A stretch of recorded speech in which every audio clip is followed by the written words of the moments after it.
మీరన్నట్టు యువత బీఆర్ఎస్ ప్రభుత్వం అధికారంలోకి వచ్చినప్పుడు నీళ్లు, నిధులు, నియామకాలు ఈ నినాదంతోనే వచ్చారు కదా! మీరన్న నిధులు రైతు బంధు వాటి ద్వారా ప్రజలకు అందించారు అని కొంతవరకు ఒప్పుకున్నా కూడా, నీళ్ల విషయంలో ఇప్పుడు ఆల్రెడీ కాంగ్రెస్ ప్రభుత్వం హైడ్రా గురించి చేస్తుంది. దాని గురించి మాట్లాడదాం. మీరు చెప్పిన ఆ యువత గురించి మాట్లాడాల్సొస్తే నియామకాలు. ఈ గ్రూప్స్ గానీ, కాంపిటీటివ్ ఎగ్జామ్స్ కండక్ట్ చేయడంలో బీఆర్ఎస్ ప్రభుత్వం విఫలమయింది. చాలా సార్లు పేపర్ లీకేజ్ జరిగింది. దాని మీద ఎటువంటి న్యాయ విచారణ సక్రమంగా జరగలేదు. ముఖ్యంగా ఏ యూనివర్సిటీ క్యాంపస్ నుంచి అయితే విద్యార్థులు రోడ్ల మీద ధర్నాలు చేసి తెలంగాణ తెచ్చుకున్నారో, అదే యూనివర్సిటీ క్యాంపస్‌లో ఉన్న విద్యార్థులకు ఉపాధి కల్పించడంలో, ఉద్యోగాలు కల్పించడంలో బీఆర్ఎస్ ప్రభుత్వం విఫలమైంది అనే నినాదాన్ని ప్రజల్లోకి తీసుకువెళ్లారు ప్రస్తుత అధికార పార్టీ వాళ్ళు.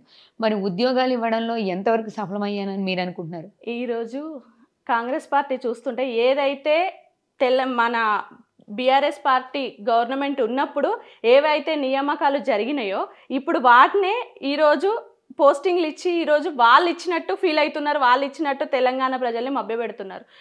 కేసీఆర్ గారు అందరినీ సమానంగానే చూసిండ్రు. కేసీఆర్ గారు ఉద్యోగాల విషయంలో కూడా గవర్నమెంట్ ఎంప్లాయీస్కి కూడా గ్రూప్ 1 అంటే మీరు అన్నట్టు లీకేజ్ జరగడం అనేది దాన్ని ఒప్పుకుంటాం.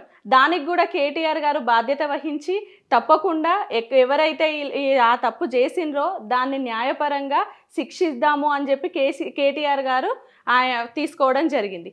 కానీ యువతని మెయిన్గా ఈరోజు అదే యువత రోడ్లెక్కి మేము అనవసరంగా మేము తప్పు చేసాము, మేము మిమ్మల్ని నమ్ముకొని మోసపోయాము అని చెప్పి ఈరోజు అదే యువత బాధపడుతున్నారు.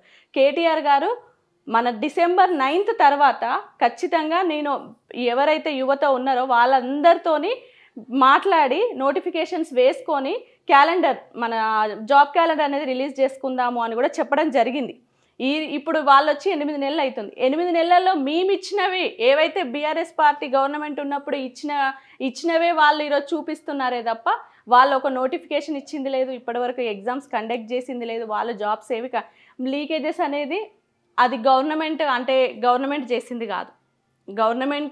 గవర్నమెంట్ బాధ్యత ఉంటుంది. దాన్ని బాధ్యత కేటీఆర్ గారు వహించిండ్రు. మనం ఇప్పుడు దేశంలో చూస్తుంటే గుజరాత్లో చూసినాం ఇలాంటిది.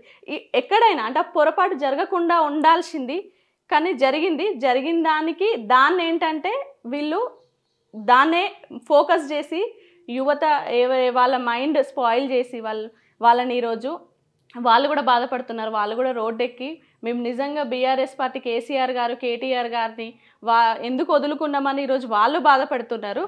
ప్రస్తుత యువత వాళ్ళు తీసుకున్న నిర్ణయానికి బాధపడుతున్నారని మీరు చెప్తున్నారు మేడం. ఓకే, ఇప్పుడు నియామకాల విషయంలో మీరు చెప్పింది నిజంగానే యువత రోడ్ల మీదకి వచ్చారు అనేది మీ వాదన. లేదు మేము జాబ్ క్యాలెండర్ రిలీజ్ చేసాం, మేము బాగానే పరిపాలిస్తున్నాం అనేది ప్రభుత్వ వాదన.